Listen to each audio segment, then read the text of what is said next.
మీ బంగారం తాకట్టులో ఉందా? విడిపించుకోలేక ఇబ్బందులు పడుతున్నారా? అయితే మీ బంగారాన్ని వెంటనే విడిపించి కొంటాం. గణేష్ గోల్డ్.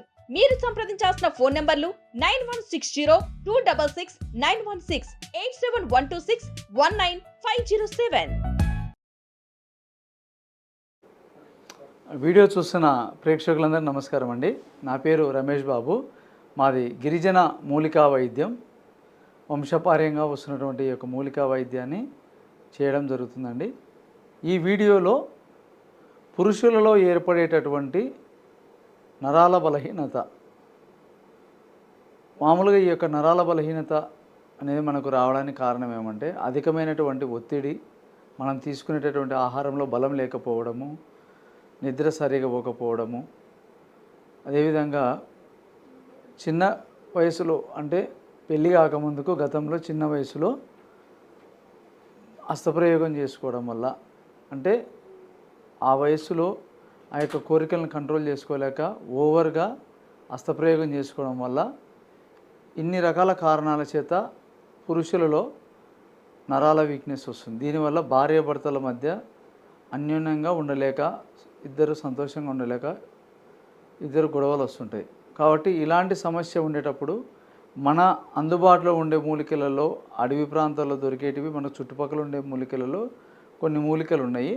వాటిని ఉపయోగించుకొని మనము ఒక చక్కని వైద్యం తయారు చేసుకొని రెగ్యులర్గా వాడినట్టయితే కోర్సులాగా ఖచ్చితంగా మనకు మంచి రిజల్ట్ ఉంటుంది. కాబట్టి పురుషుల్లో ఏర్పడే శీఘ్రస్ఖలనం కానీ, అదేవిధంగా వీరకణాలు ఏమైనా తగ్గిపోయినా కానీ, అదేవిధంగా టెస్టోస్టెరాన్ హార్మోన్ తగ్గిపోయినా, ఈ విధంగా చాలామందికి షుగర్ వచ్చి కూడా ఇబ్బంది పడుతుంటారు. ఇట్లా అన్ని రకాల పురుషులలో ఏర్పడే నరాల బలహీనతకు మన అందుబాటులో ఉండే మూలికలలో పెన్నేరు దుంపలు అంటారు వీటిని. ఈ పెన్నేరు దుంపలు మనకు ఎక్కడ దొరుకుతాయి అంటే మనకు చుట్టుపక్కల ఉండేటటువంటి పొలాలలో ఉంటాయి, కొండ ప్రాంతాలలో ఉంటాయి, ఎక్కువగా ఎర్ర నీళ్ళలలో కూడా ఉంటాయి. మనకు ఈ యొక్క పెన్నేరు దుంపలు తెచ్చుకొని ముందుగా వీటిని నీళ్ళలో బాగా కడగాల. అంటే ఈ యొక్క అశ్వగంధ అని చెట్టు ఉంటుంది, అశ్వగంధ, పెన్నేరు ఈ రెండు ఒకటే జాతికే చెందినవి. కానీ ఏమంటే ఈ యొక్క అశ్వగంధ అనేది ఏమంటే దాని యొక్క రూట్స్, వేర్లు చిన్న చిన్నగా ఉంటాయి.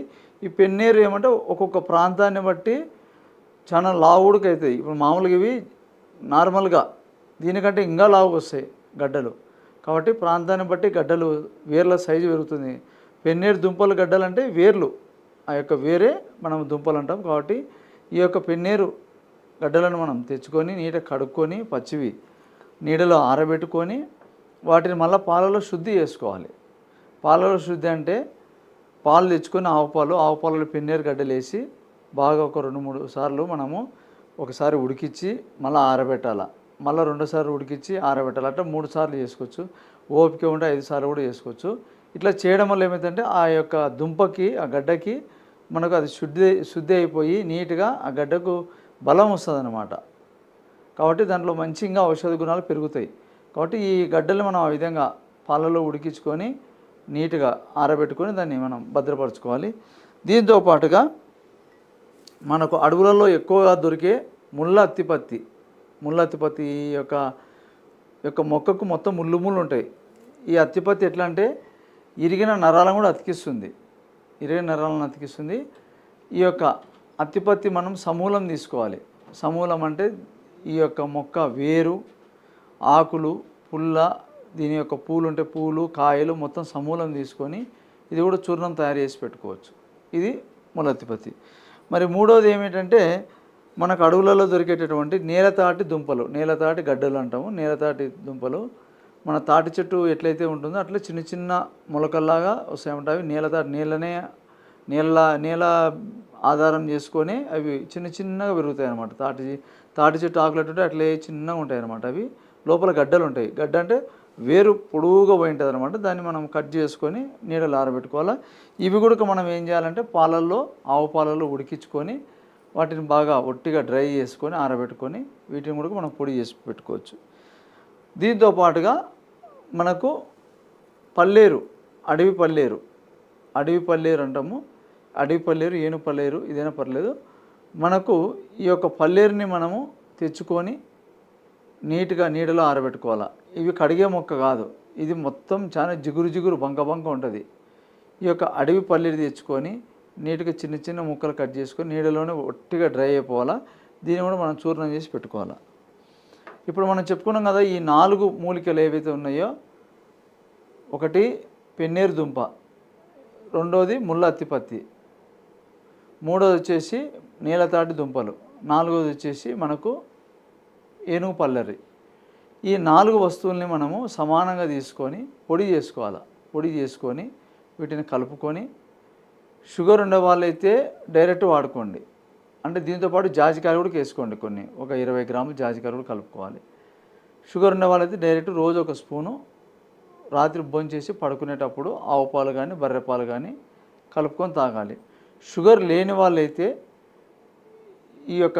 షుగర్ లేని వాళ్ళు ఏం చేయొచ్చు, డైరెక్ట్ వాళ్ళు తాటి బెల్లం కానీ లేదంటే కండ చక్కెర కలుపుకోవచ్చు.